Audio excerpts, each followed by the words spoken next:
ಮಹಾಲಕ್ಷ್ಮಿ ಲೇಔಟ್ನಲ್ಲಿ ರಸ್ತೆ ಅಪಘಾತವಾಗಿದೆ. ಇದರ ಪರಿಣಾಮ ಆಟೋ ಒಂದು ಪಲ್ಟಿ ಆಗಿರುವುದರ ಡೀಟೇಲ್ಸ್ ಲಭ್ಯ ಆಗ್ತಾ ಇದೆ. ಬನ್ನಿ ಹೇಗಾಯಿತು ಈ ಅಪಘಾತ ಅನ್ನೋದರ ಡೀಟೇಲ್ಸ್ ಕೊಡ್ತೀವಿ. ಬೆಂಗಳೂರಿನಲ್ಲಿ ರಸ್ತೆ ಗುಂಡಿ ಗೋಳು ನಿಲ್ಲೋದೇ ಇಲ್ಲ.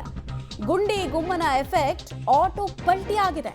ಪಲ್ಟಿಯಾದ ರಭಸಕ್ಕೆ ಆಟೋದಿಂದ ಪಾಪ ಒಳಗಡೆ ದುಡ್ಡು ಕೊಟ್ಟು ಪ್ರಯಾಣ ಮಾಡ್ತಾ ಇದ್ದ ಪ್ರಯಾಣಿಕ ಆಚೆ ಬಿದ್ದಿದ್ದಾನೆ.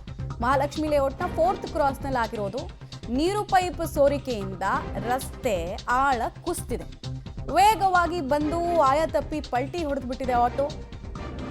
ಈಗಲಾದರೂ ಗುಂಡಿ ಮುಚ್ತೀರಾ ಅಂತ ನಾವು ಅಭಿಯಾನ ಮಾಡಿತ್ತು, ಬಟ್ ಏನು ಪ್ರಯೋಜನ ಇಲ್ಲ. ನಿಮಗೆ CCTV ವಿಜುವಲ್ಸ್ ಅಂತ ತೋರಿಸ್ತಾ ಇದ್ದೀವಿ. ಅಲ್ಲೇ ಒಂದು ಅಂಗಡಿ ಹತ್ರ ನೋಡಿ, ಪಾಪ ಆಟೋ ಚಾಲಕನಿಗೆ ಅರಿವಿಲ್ಲ.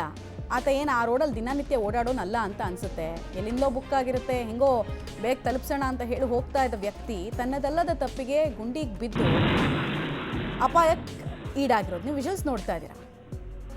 ಹೇಗೆ ಯಾವ ಸ್ಪೀಡಲ್ಲಿ ಗುಂಡಿ ಬಿದ್ದಿದೆ ಅಂತ, ಮತ್ತು ಗುಂಡಿಯ ಕಾರಣಕ್ಕೆ ಆಟೋ ಹೇಗೆ ಪಲ್ಟಿ ಆಯಿತು ಅಂತ ನೋಡಿ. ಈ ವಿಜುವಲ್ಸ್ ನೋಡಿದಾಗ ಒಂದು ಗುಂಡಿದೆಷ್ಟು ಪ್ರಾಬ್ಲಮ್ ಇದೆಯೋ ಆಟೋ ಚಾಲಕಂತೂ ಅಷ್ಟೇ ಪ್ರಾಬ್ಲಮ್ ಇದೆ.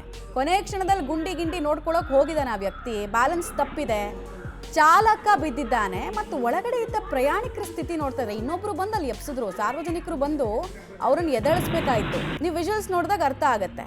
ಒಂದು ಓವರ್ ಸ್ಪೀಡು, ನಿರ್ಲಕ್ಷ್ಯ ಡ್ರೈವಿಂಗು, ಇನ್ನೊಂದು ಫುಟ್ಪಾತ್ ಮೇಲೆ ಹೆಂಗೆ ಬಂದು ಚಾಲನೆ ಮಾಡಿದ್ರು ಗೊತ್ತಿಲ್ಲ. ಡೀಟೇಲ್ಸ್ ಕೊಡ್ತಾರೆ ಮಾರುತಿ. ಫುಟ್ಪಾತ್ ಮೇಲೆ ಆಗಿರುವಂತಹ ಇನ್ಸಿಡೆಂಟ್ ನೋಡ್ತಾ ಇದ್ರೆ ಈ ಡ್ರೈವರ್ ನಿಜವಾಗ್ಲೂ ರೂಲ್ಸನ್ನು ಫಾಲೋ ಮಾಡ್ತಾ ಇದ್ನ ಡ್ರೈವ್ ಮಾಡಬೇಕಾದ್ರೆ ಅನ್ನೋದು ಒಂದು ಪ್ರಶ್ನೆ. ಇನ್ನೊಂದು ಗುಂಡಿಯ ಕಾರಣಕ್ಕೆ ಗುಂಡಿನ ತಪ್ಪಿಸೋದಕ್ಕೋಸ್ಕರ ಆದ ಅಪಘಾತನ ಇದು. ಕ್ಲಾರಿಟಿ ಏನು?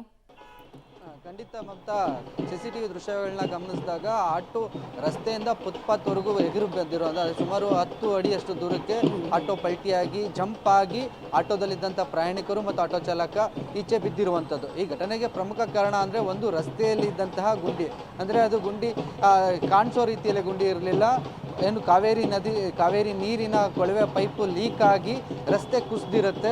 ಆ ಕುಸಿದಿರುವಂಥ ರಸ್ತೆ ಆಟೋ ಚಾಲಕನಿಗೆ ಸರಿಯಾಗಿ ಗೊತ್ತಾಗಿಲ್ಲ. ಮತ್ತು ರಸ್ತೆ ಡೌನ್ ಕೂಡ ಇರೋದ್ರಿಂದ ಆಟೋ ತುಂಬ ಓವರ್ ಸ್ಪೀಡಲ್ಲೂ ಇರ್ತಾರೆ. ಅಂದರೆ ಬೆಳಗ್ಗೆ ಖಾಲಿ ರಸ್ತೆ ಇರುತ್ತೆ, ಬೇಗ ಏನು ಪ್ಯಾಸೆಂಜರ್ಗಳನ್ನ ಡ್ರಾಪ್ ಮಾಡ್ಬಿಡೋಣ ಅಂತ ಓವರ್ ಸ್ಪೀಡಲ್ಲಿ ಬಂದಿರೋ ಕಾರಣದಿಂದ ಆ ಗುಂಡಿ ಏಕಾಏಕಿ ನೋಡಿದ ತಕ್ಷಣ ಗುಂಡಿನ ಅವಾಯ್ಡ್ ಮಾಡುವಂಥ ರಭಸಕ್ಕೆ, ಅಂದರೆ ಅವಾಯ್ಡ್ ಮಾಡೋದಕ್ಕೋಸ್ಕರ ಆಟೋ ಸ್ವಲ್ಪ ಚಾಲಕ ಲೆಫ್ಟ್ಗೆ ಎಳಿತಾನೆ. ಆ ಸಂದರ್ಭದಲ್ಲಿ ಗುಂಡಿಗೆ ಒಂದು ವೀಲ್ ಬಿದ್ದು ಆಟೋ ಏಕಾಏಕಿ ಪಲ್ಟಿ ಆಗುತ್ತೆ. ಪಲ್ಟಿ ಹೊಡೆದ ಸಂದರ್ಭದಲ್ಲಿ ಆಟೋದಲ್ಲಿದ್ದವ್ರಿಗೂ ಏಟಾಗಿರುವಂಥದ್ದು ಎಲ್ಲ ದೃಶ್ಯಗಳು CCTVಯಲ್ಲಿ ಸರಿಯಾಗಿರುವಂಥದ್ದು. ಇದಕ್ಕೆ 2 ಪ್ರಮುಖ ಕಾರಣಗಳು ಗಮನಿಸೋದಾದರೆ, ಒಂದು, ರಸ್ತೆಯಲ್ಲಿ ಗುಂಡಿಗಳು ಸರಿಯಾಗಿ ಕಾಣಿಸದೇ ಇರುವಂಥದ್ದು. ಇಡೀ ರಸ್ತೆ ಚೆನ್ನಾಗಿದ್ದು ಎಲ್ಲೋ ಒಂದು ಕಡೆ ಈ ರೀತಿ ರಸ್ತೆ ಒಳಗೆ ಹೋಗಿರೋದು ಕಾಣಿಸೋದಿಲ್ಲ.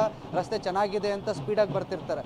ಜೊತೆಗೆ ಬೆಳ್ಳಂಬೆಳಗ್ಗೆ ಆಗಿರೋದ್ರಿಂದ ಓವರ್ ಸ್ಪೀಡಾಗಿ ಆಟೋ ಚಾಲನೆ ಮಾಡ್ಕೊಂಡು ಬಂದಿರೋದು ಆಟೋ ಚಾಲಕನ ನಿರ್ಲಕ್ಷ್ಯದ ಚಾಲನೆ ಅಂತಲೂ ಕೂಡ ಹೇಳ್ಬೋದು.